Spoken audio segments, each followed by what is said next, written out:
Salut à toi, aujourd'hui sujet un petit peu différent. Il va sûrement faire parler et nombreux seront ceux qui auront leur mot à dire dessus. Avant d'aller plus loin, sache que je n'aime pas spécialement ce genre de vidéo. Je ne fais pas partie de ceux qui sont connus pour dénoncer. Cependant, il y a un moment où les choses doivent être dites. Le dopage est devenu un sujet banal en musculation, tant il est présent partout, sur Instagram, sur YouTube ou encore à la salle. Cependant, il y a une chose qu'on ne sait pas toujours, c'est ce que peut réellement apporter cette pratique en termes de progression.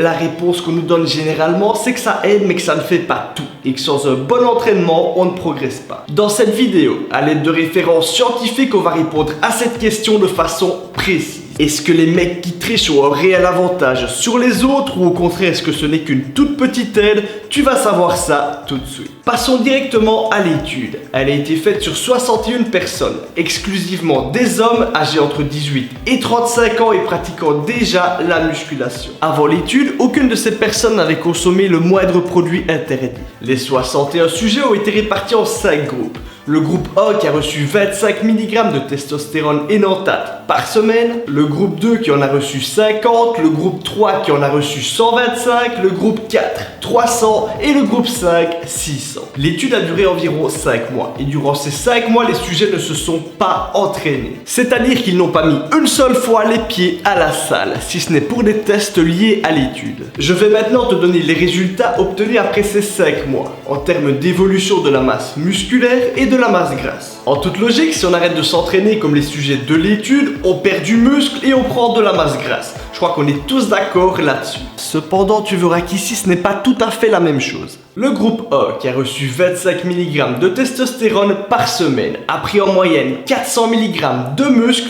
et 3,6 kg de tissu adipeux. Donc en gros, sans rien faire, les personnes de ce groupe ont pris plus de masse musculaire qu'une personne de niveau avancé qui se serait entraînée correctement durant ces 5 mois. Et c'est déjà énorme. Petite parenthèse, voilà à quoi ressemble 200 g de muscle. Je te rassure, c'est du steak de bœuf.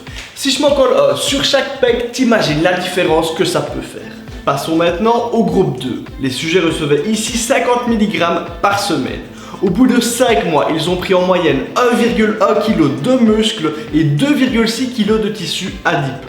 Ce qu'on remarque, c'est qu'en augmentant légèrement la dose, la prise de masse musculaire est encore plus importante et la prise de tissu adipeux est diminuée. Dans le groupe 3, où les injections étaient de 125 mg par semaine, les sujets ont pris en moyenne 2,9 kg de muscle et cette fois-ci ont perdu 300 mg de tissu adipeux. Donc en gros, les sujets ne s'entraînent pas et sur 5 mois, ils prennent plus de muscles qu'un débutant qui se serait entraîné de façon optimale. Et pour couronner le tout, ils perdent du gras. Passons au groupe 4. Et là, ça devient vraiment alarmant. Les sujets recevaient ici 300 mg par semaine. Sur les 5 mois, ils ont pris en moyenne 5,5 kg de muscles et perdu presque 1 kg de tissu adipeux. Je ne m'arrête pas là. Je te donne directement les résultats du groupe 5 qui recevait 600 mg par semaine. Sur 5 mois, ils ont pris en moyenne 9 kg de muscles et perdu 2 kg de tissu adipeux. On reprend le cas du steak de tout à l'heure, c'est-à-dire que tu te rajouterais 45 morceaux de steak de 200 g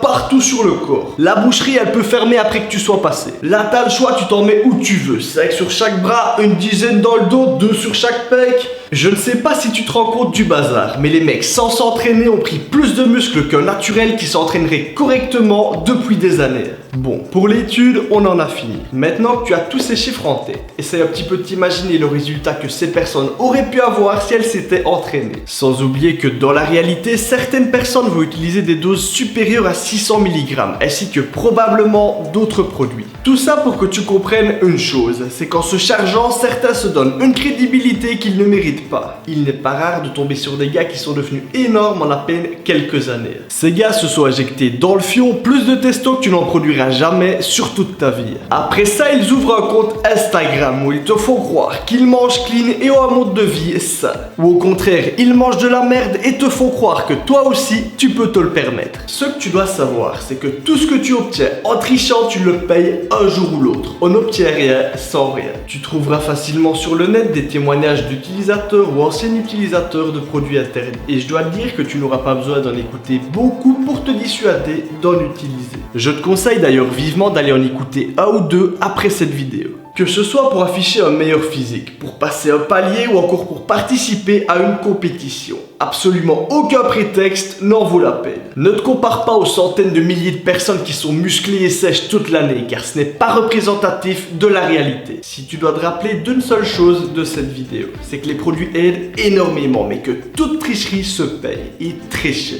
Rudy Koya et Julia Venesson viennent justement de sortir un livre sur la musculation au naturel. Tu y découvriras entre autres le témoignage de Jean Onge qui parle de son expérience avec les fruits, de ce que ça lui a réellement apporté en termes de gain de masse musculaire, mais également en termes de problèmes. Outre le dopage, le livre exposera également les fondamentaux de la musculation, de l'analyse anatomique et également la progression pour un pratiquant naturel. Et là, tu pourras avoir des vrais repères sur ce qui est possible quand on fait bien les choses. Bon, j'espère que les informations de cette vidéo t'ont ouvert les yeux sur certains points. Personnellement, c'est sûrement la dernière vidéo que je ferai sur le sujet, car comme tu as pu le remarquer, rien que d'en parler, ça me rend malade. Je n'invite pas à la discussion dans les commentaires de savoir ce qui est bien ou ce qui est mal. Ici, je t'ai juste exposé des données scientifiques afin que tu puisses te faire ton avis.